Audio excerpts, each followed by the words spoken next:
Eh bien, bonjour à tous et bienvenue à ce webinaire. Le thème que nous allons vous présenter aujourd'hui est celui de la Self-BI et nous allons vous montrer en quoi cette approche permet aux métiers de reprendre le contrôle sur leurs données pour bien sûr les faire parler. Alors, lors de ce webinaire, nous allons dans un premier temps revenir sur ce qu'est la Self-BI, quelques définitions et quels sont les facteurs qui ont amené à cette nouvelle approche. Dans un deuxième temps, nous vous montrerons la méthodologie pour développer une démarche de Self-BI et nous vous ferons un cas pratique autour des données data marketing. Et enfin, nous vous partagerons des retours d'expérience client, mais aussi des bonnes pratiques pour vous aider à vous lancer sur des démarches de Self-BI. Bien sûr, donc n'hésitez pas tout au long de ce webinaire à nous poser des questions. Nous prendrons un temps en fin de session pour y répondre. Alors, juste avant de démarrer, on va faire une rapide présentation. Je m'appelle Julien Samarc, je suis directeur au sein de la Business Unit Digital Data d'Axis Consultant. Axis Consultant, en deux mots, c'est un cabinet de conseil en management avec plus de 220 consultants, plusieurs business units, donc que ce soit achat, finance, digital data, change management, mais également plusieurs filiales. Et donc, au sein de notre business unit Digital Data, nous accompagnons les entreprises dans leur transformation digitale et data, que ce soit l'élaboration de feuilles de route data-driven en amont jusqu'à l'exploitation des données en aval pour optimiser le parcours et l'expérience client et également aller chercher du retour sur investissement. On a également chez Axis un Lab IA avec une approche IA as a service qui nous permet en fait pour nos clients de pouvoir développer avec eux des cas d'usage autour de l'IA. Donc voilà pour une rapide présentation. Je te laisse te présenter, Louis. Oui, bonjour. Alors moi, c'est Louis Elzéar. Je suis manager chez Axis Consultant dans l'équipe Digital et Data. J'interviens sur des sujets Self-BI depuis maintenant 3 ans. C'est un sujet que j'aime particulièrement parce que déjà, il adresse toutes les industries et plusieurs métiers. Donc du coup, on a une grande diversité de missions. Et c'est aussi un sujet que je trouve qui délivre beaucoup de valeur avec une certaine rapidité et avec une méthode agile. Donc les deux mots, rapidité et agilité, vous allez voir, c'est des mots-clés qu'on va beaucoup retrouver lors de ce webinaire. Et juste pour information, moi j'ai un background qui est pas du tout data ou tech. J'ai fait une école de commerce. J'ai commencé à travailler surtout dans la stratégie data et la stratégie marketing. Tout ça pour vous dire qu'en fait la Self-BI, elle s'adresse davantage à des compétences méthodologiques et métiers plutôt que techniques. Et c'est d'ailleurs pour ça, qu'elle s'adresse maintenant aujourd'hui directement aux métiers. Alors, on va pouvoir rentrer dans le vif du sujet, donc revenir sur quelques définitions. Donc, avant de parler de Self-BI, on va déjà parler de BI. Donc, qu'est-ce que la BI? Donc, BI égale Business Intelligence. La Business Intelligence, en fait, c'est l'exploitation des données au profit d'une analyse décisionnelle. Donc, c'est tirer parti de la data, la transformer et la faire apparaître dans des tableaux de bord pour derrière prendre des décisions qui auront un impact sur votre activité et son pilotage. Et donc, la Self-BI, c'est quoi? En fait, c'est l'exploitation autonome. C'est une approche qui permet aux utilisateurs finaux, même les moins expérimentés, de réaliser eux-mêmes leurs propres rapports sans avoir besoin d'appeler les services IT ou sans être, donc plus besoin d'être data analyst ou encore avoir des connaissances en data mining ou en statistique pour faire ses propres rapports. Donc, encore une fois, Self-BI permet aux utilisateurs finaux de faire leurs propres rapports sans expertise ou expérience data. Donc, cette nouvelle approche confère évidemment aux métiers une souplesse et une agilité dans le pilotage de leur activité. Et donc, avec lui, on va revenir sur un peu quelles sont les causes. Donc, il y en a deux déjà. C'est les mentalités. Aujourd'hui, l'importance de la donnée n'est plus à démontrer dans le pilotage de son activité. Ça permet de prendre des décisions rationnelles, de fixer des objectifs à des indicateurs, de voir s'ils sont atteints ou pas. Donc, les mentalités ont évolué et la data est acceptée. Deux, un avènement d'outils technologiques, donc beaucoup plus fluide et intuitif. Et donc, je laisse à lui le soin de développer tous les facteurs qui ont permis l'avènement de cette nouvelle approche. Alors, des facteurs, en effet, il y en a beaucoup, mais je pense qu'on va en garder 3 principaux, 3 briques qui fonctionnent bien ensemble. La première, c'est, tu l'as dit Julien, c'est le fait qu'on ait des outils très accessibles. que ce soit pour aller vous connecter à la donnée, pour l'extraire, pour la transformer, pour la visualiser et la partager. Vous avez aujourd'hui des outils qui sont ultra performants et qui proposent une expérience client très intuitive, une expérience utilisateur intuitive, ce qui fait qu'en fait, ces outils sont accessibles par les plus nombreux. Dans le même temps, vous avez au sein de vos équipes, au sein de vos équipes métiers, une génération de digital natives ou alors des personnes qui ont vécu avec Excel, avec PowerPoint et donc du coup qui ont une certaine appétence pour la donnée parce que finalement vous avez déjà utilisé un tableau sur Excel et vous avez déjà créé des graphiques sur PowerPoint. Et en fait, il faut savoir que la base de Excel de PowerPoint, c'est déjà une très bonne base pour utiliser les outils de data visualisation. D'ailleurs, on va vous prouver dans quelques minutes que c'est pas beaucoup plus compliqué qu'utiliser Excel et PowerPoint. Donc voilà, le fait qu'on ait des outils accessibles et en plus au sein des équipes des compétences, des appétences au digital fait que les outils sont accessibles. La troisième brique qui est pas la moins importante, c'est la maîtrise de la donnée. Donc Julien, tu l'as dit, depuis quelques années, de nombreuses années maintenant, on connaît la valeur de la donnée et on se rend compte que c'est indispensable de la maîtriser. Donc ça s'est traduit par le fait que la donnée maintenant est omniprésente. Si je prends l'exemple du parcours client, on arrive à suivre le parcours client dans sa globalité quasiment aujourd'hui, que ce soit sur la partie online ou offline. Et cette donnée, elle est maîtrisée. Alors, elle est maîtrisée dans les structures les plus matures. On parle de data lake, de customer data platform, de DMP, etc., qui centralisent la donnée, qui fait que la donnée est disponible, elle est riche, on peut y accéder en se connectant. Mais de manière générale, même si vous n'avez pas ce type de structure, la donnée, elle est maintenant mise à disposition de manière très facile. On va le voir, on peut se connecter à son site web en un clic. On peut se connecter à son point de vente aussi, il suffit à son point de vente pour avoir les ventes effectuées. On peut installer un boîtier physique pour savoir le trafic généré dans vos magasins. Vous pouvez vous connecter à votre outil CRM. Encore une fois, on a toutes mis en place pour pouvoir aider à la donnée. Donc, on a vu que c'était possible. Maintenant, la CBI, le métier a tout ce qu'il faut pour le maîtriser. Maintenant, pourquoi on en parle aujourd'hui et pourquoi finalement ça vient remplacer la business intelligence classique. Il y a plusieurs avantages qu'on a pu identifier. Le premier, c'est l'autonomie. L'autonomie va vous permettre déjà de faire des gains de coûts et de rapidité aussi, de mise en place de projets. On se rend compte qu'on peut livrer en quelques semaines, alors qu'en travaillant sans cette autonomie, ça prendrait plutôt plusieurs mois, parfois plusieurs années. Et on a une simplification des processus d'optimisation qui va encore une fois vous faire économiser de l'argent et du temps. Le deuxième point, c'est l'agilité. Donc, cette agilité, elle est possible naturellement grâce à l'autonomie, mais c'est aussi l'agilité des outils qui permettent de modifier vos rapports très facilement et très rapidement. C'est l'agilité de la méthode aussi que vous allez utiliser. Donc, nous, on va justement vous donner quelques bonnes pratiques. Et une des pratiques, c'est avancer avec une méthode itérative. Donc, on livre un minimum, un produit simple et fonctionnel très rapidement. Et ensuite, on va l'améliorer grâce au feedback et à l'usage.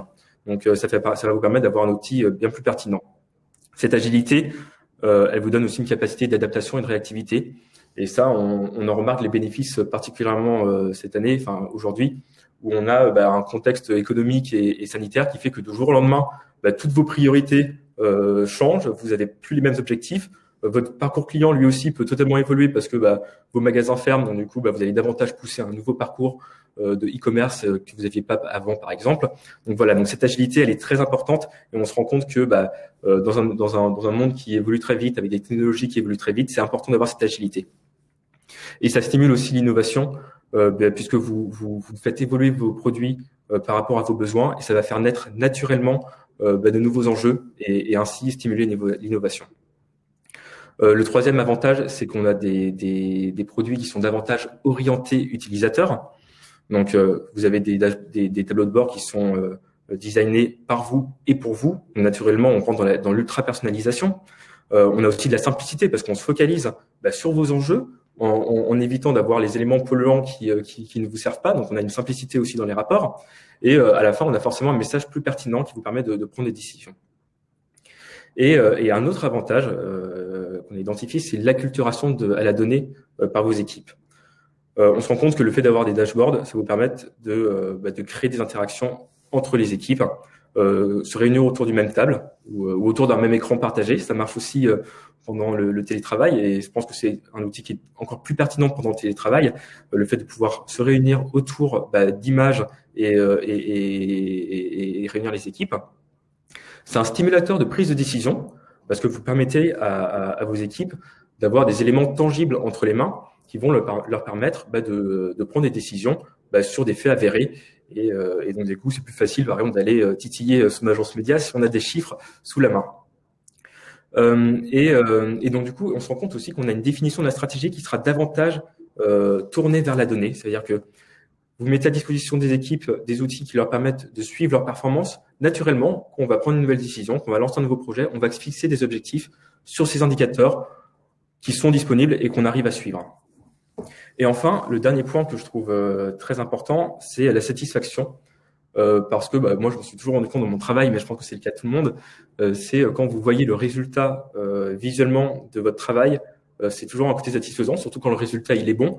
Mais quand vous lancez une campagne d'emailing, vous faites lancer du A/B testing, etc., pouvoir d'un seul coup visualiser le résultat, c'est un côté très satisfaisant. Et quand le résultat est pas bon, justement, ça vous donne aussi l'opportunité de prendre des décisions pour l'améliorer. Donc, la satisfaction, c'est aussi un point assez important dans l'acculturation et le fait de s'approprier les données. Donc là, je vous ai donné un peu le contexte rose de la self-BI. Si on respecte pas une certaine méthodologie et des bonnes pratiques, on peut aussi rencontrer quelques difficultés. Mais ça, on va vous partager rapidement les méthodes et les bonnes pratiques pour éviter de les rencontrer justement. On peut avoir des difficultés en termes de management de la donnée. Vous pouvez vous lancer dans un projet et vous rendre compte qu'en fait la donnée, elle n'est pas forcément disponible, elle n'est pas de bonne qualité parce que tout simplement elle est fausse ou alors elle est mal structurée, vous ne pouvez pas l'exploiter. Vous pouvez rencontrer des problèmes de sécurité, notamment avec les contraintes RGPD, ou alors au niveau de la performance, vous avez des sets de données qui sont tellement énormes que le temps de chargement est long, que l'extraction est compliquée, etc. Donc pour ça, rapidement, deux pratiques qui peuvent vous aider, c'est l'approche MVP. On commence donnée par donnée et en se connectant en priorité avec la donnée la plus fiable, la plus accessible et celle qui apporte le plus de valeur à votre métier. Et enfin, c'est aussi travailler justement sur l'opportunité de travailler sur votre écosystème data pour faire en sorte d'avoir une donnée qui soit disponible. Alors, vous pouvez aussi rencontrer des difficultés sur la visualisation. Donc, ça peut être un besoin qui a mal été exprimé ou alors une visualisation qui n'est pas adaptée. Et finalement, on se rend compte qu'on a un tableau de bord qui ne délivre pas un message pertinent ou qui ne permet pas de passer à l'action après. Et un dashboard où on ne peut pas passer à l'action, qui ne permet pas la prise d'action, c'est un dashboard qui sera inutilisé et abandonné. Donc ça, pour éviter ce type de problème, on va respecter la méthodologie et respecter les règles du design. On va en parler un peu plus tard. Et enfin, des difficultés que vous pouvez aussi rencontrer en termes d'usage. Par définition, la self-BI, ça s'adresse parfois à une audience qui peut être restreinte, puisqu'on adresse une audience particulière ou alors un besoin particulier. Donc, du coup, perdre un utilisateur, ça peut être problématique. Donc face à cela, il faut bien penser à accompagner les utilisateurs dans la compréhension et la prise en main des outils, et aussi dans la prise d'action. Donc, être certain que derrière, il y a une prise d'action, encore une fois, qui soit prise suite à l'analyse des données. Et enfin, il faut un suivi aussi de l'usage et de la satisfaction.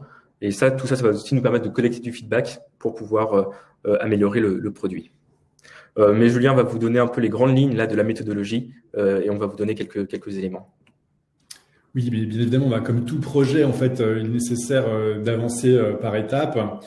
Concernant la self-BI, on en a vu trois principales. Donc, une première, qui est le cadrage et définition de la performance. Donc, même si, in fine, on va avoir un tableau de bord, et ce sera ni plus ni moins qu'un tableau de bord, ce tableau de bord, c'est quand même le reflet de votre vision de la performance. Donc, il y a un vrai travail de définition de avec quelle source de données on va travailler, qu'est-ce que je veux aller piloter, monitorer, quel KPI je vais identifier, est-ce que cette source de données est fiable ou pas, quel objectif aussi je vais fixer à ce KPI. Donc voilà, donc c'est vraiment une étape clé parce que vous êtes en train de définir votre vision de la performance sur un sujet en particulier. En parallèle, lors de cette première étape, il y a également l'identification du framework BI. À quoi je vais me connecter, un data lake, une CDP, une DMP, bref.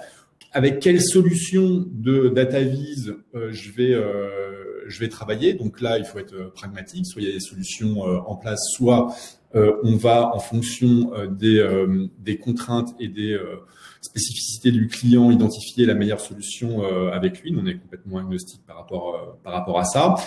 Et enfin, lors de cette première étape, donc de cadrage. On va identifier la personne, et ça c'est vraiment clé, parce qu'en fait, le principe de la self-BI, c'est que derrière, c'est vous donner le pouvoir sur les données, donc vous donnez la main sur les tableaux de bord et sur la réalisation de tableaux de bord. Donc on va identifier une personne au sein de l'équipe qui va être entre guillemets data friendly, qu'on va nourrir en amont et sensibiliser à la data, et qu'on va accompagner avec un transfert de compétences tout au long des étapes 2 et 3, où, in fine, elle va développer le tableau de bord avec une personne de chez nous, et on va la former derrière, elle va se faire, si nécessaire, certifier.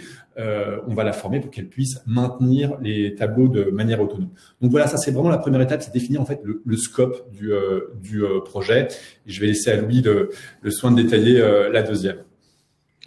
Alors là, on va passer au cœur du sujet, donc la conception des rapports. On va malheureusement pas pouvoir rentrer dans tous les détails, mais avant de passer aux différentes étapes justement de la création du rapport, juste garder en tête 2 choses.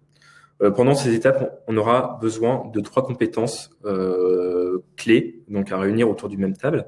La compétence business. Donc la compétence business, elle est chez vous, elle est chez le métier. C'est la personne qui va comprendre vraiment les tenants et les aboutissants d'un résultat, d'une action, pour comprendre mieux le besoin, les indicateurs qu'on va devoir suivre et les décisions qui vont suivre des résultats.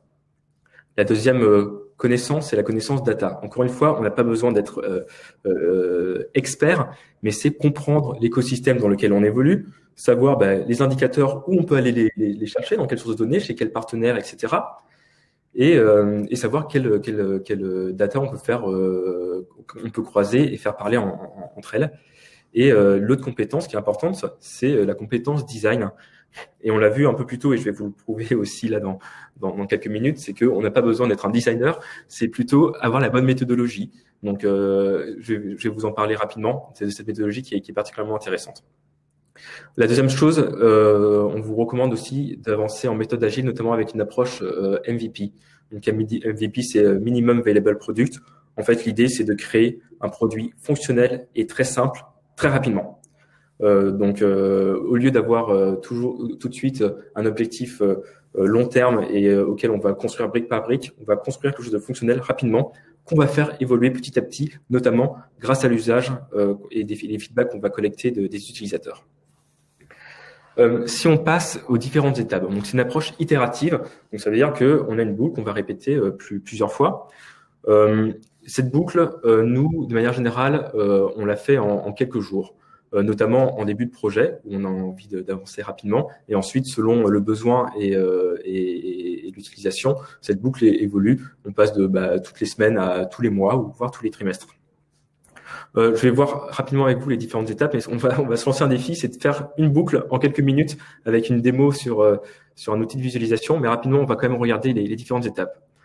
Identifier le besoin, il faut qu'il soit orienté utilisateur avec un objectif court terme, et surtout, pour prioriser vos objectifs, il faut toujours identifier l'action qui sera le résultat d'une performance. S'il n'y a pas d'action qui est associée, c'est que finalement l'indicateur ou la visualisation n'est pas importante et on peut l'exclure.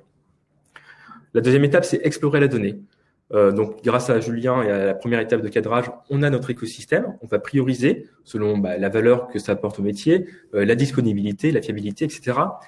Et c'est important d'avoir ça en tête, c'est qu'on va se connecter à une donnée à la fois par cycle. On va justement toujours dans l'idée d'avoir une méthode MVP où on commence par petit et on fait évoluer petit à petit.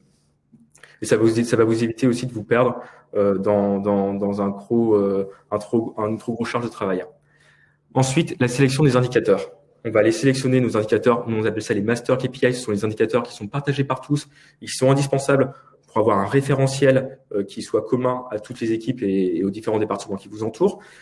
Et vous allez aussi créer vos propres indicateurs qui vont répondre à votre besoin en particulier. La quatrième étape, donc la visualisation. Donc là, c'est bien respecter les règles du design. Donc ça veut dire adopter la bonne structure pour votre dashboard, avoir une ergonomie où on respecte pour garder une certaine homogénéité, choisir les bons graphiques. Pourquoi on va prioriser un camembert plutôt qu'un histogramme pour tel ou tel message. Donc ça, c'est intéressant et c'est vraiment pas compliqué. Faut juste avoir une certaine méthodologie. Et quelque chose que je trouve aussi passionnant, c'est respecter les besoins cognitifs du cerveau humain. Peux vous en citer 3. C'est par exemple le besoin de contrôle. Un utilisateur sera davantage attiré par votre rapport et va davantage l'utiliser s'il a du contrôle dessus. Donc vous pouvez mettre des filtres interactifs, permettre de faire du drill down avec un clic. Donc ce besoin de contrôle est très important. Donner le contrôle à l'utilisateur. C'est la facilité aussi. La facilité, c'est la facilité avec laquelle il va accéder au rapport, mais aussi naviguer. Donc là, c'est pas hésiter à donner du contexte, à mettre des définitions précises et simples de chaque indicateur, même si c'est parfois évident. Mettre des flèches pour aider l'utilisateur à parcourir le dashboard pour qu'il sache exactement par où commencer et quel chemin il faut suivre. Donc ça, c'est très intéressant. Et la dernière partie qui est pas la moins importante, c'est animer.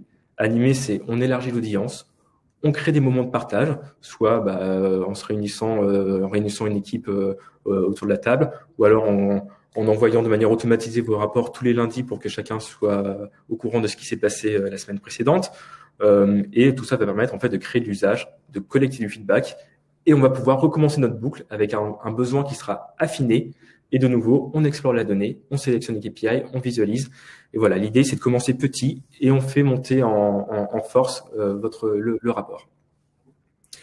Donc là, je vous propose de vous présenter rapidement un des outils. Donc il y en a plusieurs.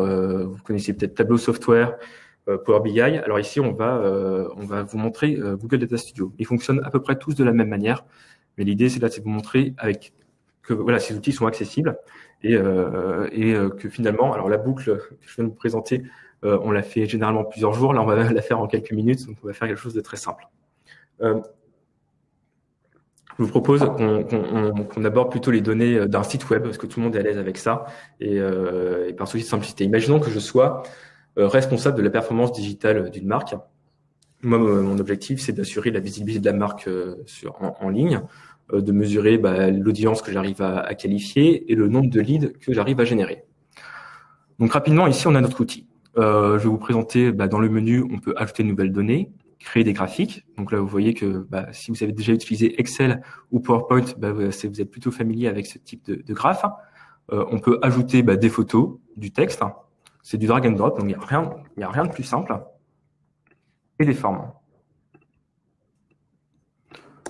Donc là, dans mon contexte où moi je m'occupe de la performance digitale de ma marque, ce que je vais faire, c'est que je vais identifier les sources de données que je peux exploiter.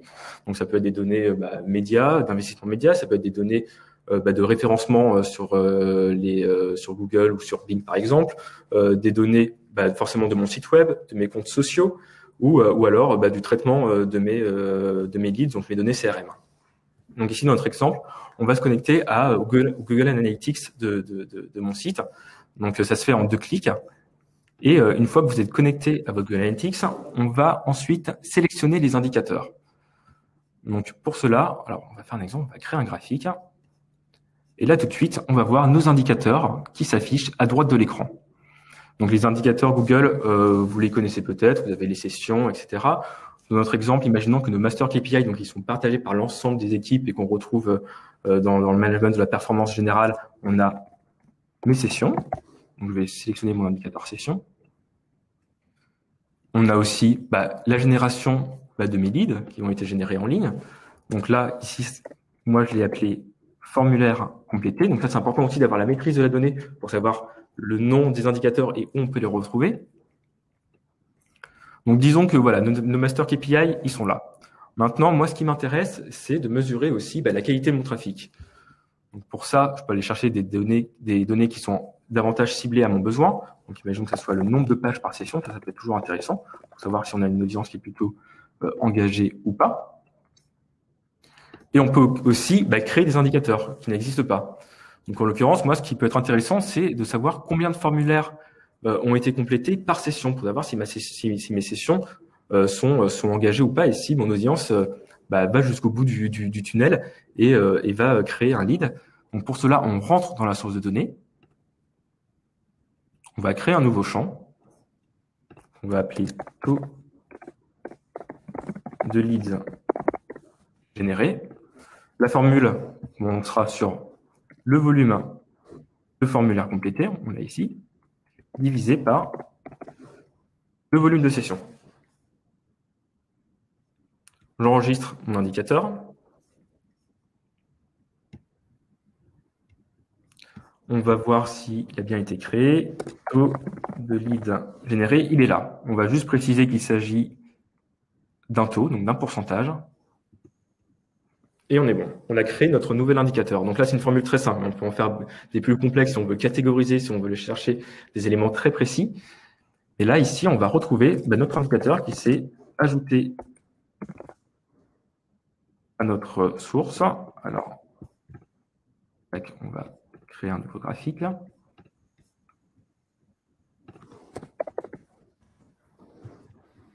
De lead généré, il est là. Bon, on va passer cette étape du coup de sélection d'indicateurs parce qu'on a peu de temps, mais là on a nos masters et on a nos indicateurs de performance. On va passer à la partie visualisation. Donc on va structurer dans un premier temps notre rapport. Donc là je vous propose, alors on va ranger nos indicateurs un peu plus haut. On va créer un espace pour notre tunnel de conversion. Moi ce qui m'intéresse c'est aussi d'avoir un espace en haut de l'écran parce qu'il est très important pour suivre la qualité de mon trafic. Et pourquoi pas mesurer, faire un peu de mesure de l'audience, savoir si mes utilisateurs viennent plutôt de leur mobile ou de leur tablette ou de leur desktop. Ici, jusqu'à un exemple, mais c'est comme sur PowerPoint, on peut mettre des bordures, etc. Ça se fait en quelques clics et en quelques secondes, on arrive à structurer notre dashboard. Donc ici, on a dit qu'on avait la qualité du trafic. Ici, nous avons l'analyse de notre audience. Donc toujours bien structurer et faire en sorte qu'on ait des définitions partout pour que ce soit simple à comprendre et que la navigation soit intuitive. Et là, nous avons notre tunnel de conversion. Maintenant qu'on a créé une structure, on va visualiser nos indicateurs. Donc, je vais placer mon volume de session et mes formulaires complétés dans mon tunnel. Là. On peut graphiquement déjà expliquer qu'il s'agit d'un tunnel de conversion en ajoutant une flèche. Mon volume de session, ce qui peut m'intéresser, c'est d'avoir l'évolution sur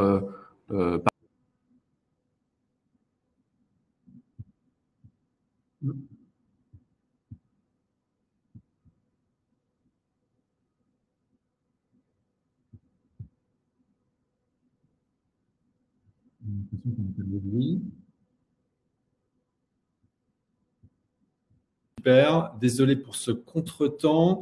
Du coup, il faut que tu repartages ton écran. Et Ouais. il faut que je te dise oui, on t'entendait plus. Alors, est-ce que tu peux me dire à quel moment ça a coupé? Ouais, voilà. Écoute, je ne sais plus parce que j'étais un petit peu perturbé. D'accord. Donc, on va reprendre sur l'apparition de la courbe, tu sais. Voilà, bon, là, en fait, tout ça, c'était pour expliquer qu'on a des outils qui sont très intuitifs et que on peut voir qu'on peut créer des courbes et des équations en très peu de temps. Et finalement, c'est juste une méthodologie adaptée pour avoir des dashboards pertinents. Et là, je voulais juste vous montrer un dernier point, c'est le fait qu'on peut aussi attribuer de l'analyse de la performance avec des alertes qu'on peut faire remonter. Donc là, je prenais l'exemple du taux de leads généré. Moi, mon objectif, il est plutôt de 5%. Donc forcément, là, je suis assez mécontent, je suis à 4,15, mais de manière à le faire ressortir plus facilement, je vais faire comme sur Excel, je vais mettre une forme conditionnelle en disant si ma valeur, donc mon taux de lead généré est inférieur à 5%, 0,05, alors on va mettre une couleur un peu angoissante, mais au moins qui va me faire comprendre que ça se passe pas bien. Tac, je vais mettre du rouge. Alors, je veux que cet indicateur passe au rouge. Donc, en fait, en quelques clics, on peut faire en sorte que d'avoir nos indicateurs qui s'affichent vert ou rouge selon la teinte ou non des objectifs. Donc voilà. Donc là, on a pu vous montrer comment créer rapidement quelques graphes. On l'a fait en quelques secondes. En quelques heures, déjà, vous pouvez avoir quelque chose d'assez abouti et encore plus quand vous y passez quelques jours. Et rapidement aussi pour vous montrer le partage que proposent ces différents outils. Donc là, on est toujours sur Data Studio, mais finalement, c'est à peu près le même fonctionnement pour d'autres outils. Vous avez simplement à ajouter vos utilisateurs. Donc là, je vais ajouter Julien Samarc pour mes participants. Vous pouvez faire en sorte de planifier l'envoi de votre rapport tous les lundis matins à votre équipe. Vous pouvez intégrer votre rapport dans un écosystème différent, type sur votre intranet, par exemple, etc. Donc là, ce que je vous propose, c'est qu'on repasse au slide et qu'on vous donne plus de détails sur des projets qu'on a pu lancer avec ces derniers mois. Alors effectivement, donc du coup là, Louis a quand même fait l'exercice en moins de 10 minutes de monter un dashboard. Bien évidemment, c'est quand même une démarche qui prend un peu plus de temps. Si on prend l'exemple de Skoda, donc nous on accompagne à l'année sur la mesure et l'analyse de leur performance marketing digital, on a été amené pour certains membres de leurs équipes, de l'équipe marketing, à développer des dashboards qui allaient être, je dirais, monitorés de manière autonome. C'est notamment le cas du responsable PRM-CRM qui est en charge du volume de leads et qui doit piloter en fait ces agences à l'année pour que ces dernières atteignent leurs objectifs. Donc au départ, il avait plutôt un fichier Excel qui arrivait tous les mois, sur lequel il fallait faire énormément de croisements, qui était source d'erreurs. Et donc nous, on est arrivé face à ce besoin à définir un tableau de bord avec tout un tas d'indicateurs et notamment qui permettait de voir si les objectifs étaient atteints au mois, mais est-ce qu'ils étaient certes atteints ce mois-ci, mais est-ce qu'ils étaient en bonne voie sur l'année. Donc, ce type d'indicateur, et avec des éléments de data vise qui permettent tout de suite de pouvoir agir et décider. Et derrière, du coup, ce tableau était assez autoporteur. Le responsable marketing a commencé à ajouter les indicateurs et à clairement se l'approprier.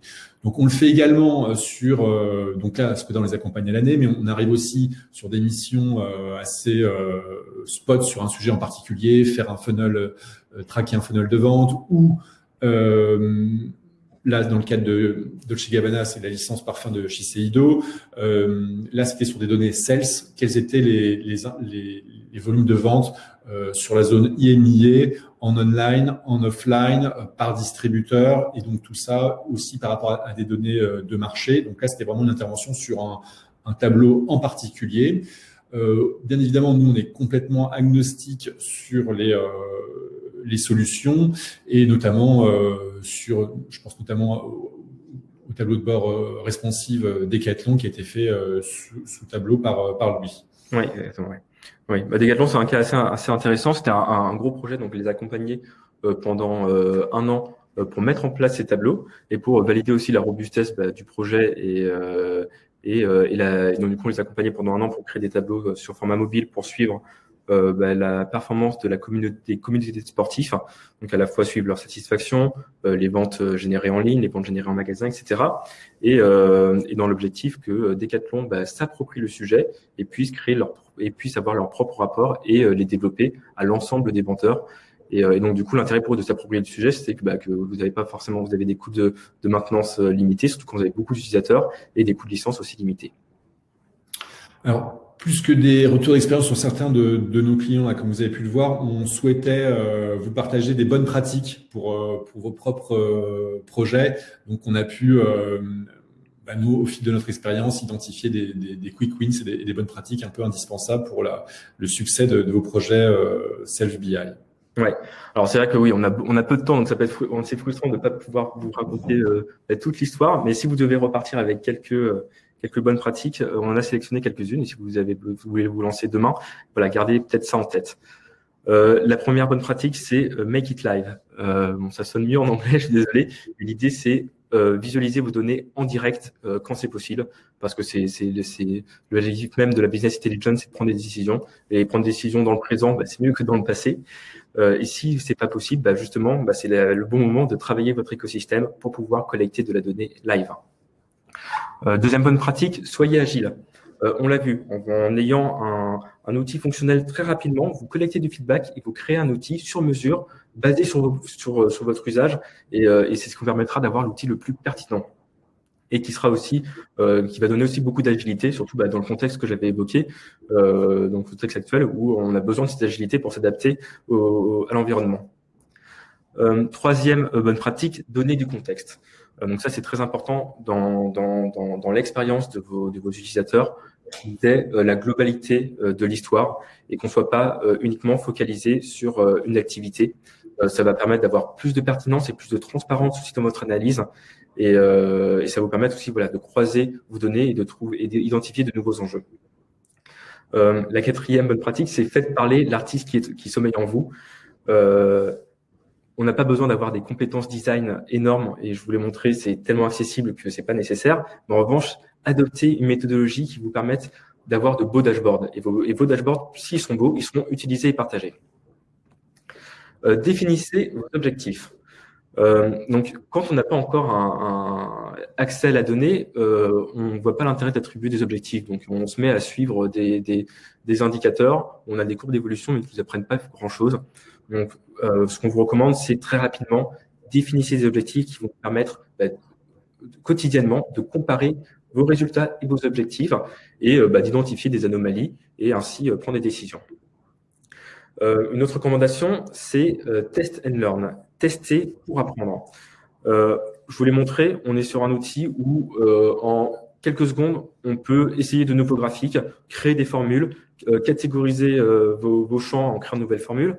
C'est tellement facile à faire qu'on vous recommande d'essayer, de vous tromper et forcément de réussir. Mais c'est ce qui va vous permettre d'avoir vraiment l'analyse la plus fine. Et encore une fois, on est sur des outils tellement agiles qu'on peut se le permettre. Et enfin, la dernière recommandation, qui n'est pas la moins importante, c'est partager vos résultats. On se rend compte que réunir les équipes autour des résultats et qu'on a de beaux dashboards, ça fait plaisir à tout le monde et ça permet de profiter à 100% de la valeur de vos données et de collecter du feedback pour continuer à améliorer vos outils. Donc voilà, donc j'espère que vous aurez retenu quelques bonnes pratiques et un peu dans les grandes lignes la méthodologie à aborder. Je pense que cette méthodologie nous permet d'avoir justement une offre assez intéressante de cette BI. Et d'ailleurs, on a remporté avec Skoda l'année dernière le prix du meilleur dispositif d'analyse et de data visualisation lors du Data Festival. On arrive à la fin de cette présentation. Il nous reste 5 minutes, je crois. Donc, si vous avez des questions, n'hésitez pas à les poser dans le chat. Et sinon, vous avez notre contact qui apparaît en principe en bas de votre écran si vous souhaitez plus tard nous contacter. Alors, effectivement, donc on a une question de Aude qui est: comment récupérez-vous la data? Alors, la data, alors je vous l'ai montré rapidement avec Data Studio, par exemple. Alors, soit en interne, vous êtes dans une structure qui est plutôt mature. Dans ce cas, vous pouvez vous rapprocher de l'IT pour savoir si vous avez justement des données qui sont disponibles et passer par l'IT pour vous y connecter. Ou alors, aujourd'hui, que vous passiez par des partenaires, par exemple pour votre outil CRM, ou alors que vous êtes sur votre compte Google Analytics, vous avez des connexions qui sont natives ou sinon qui sont très facilitées entre vos outils de visualisation et vos Google Analytics ou votre outil CRM. Donc, du coup, le plus souvent, ça vous prend quelques clics, un accès administrateur à créer et ça dépend des outils bien entendu, mais souvent en quelques clics, c'est possible. J'espère qu'on a bien répondu à Aude. Je ne vois pas d'autres questions.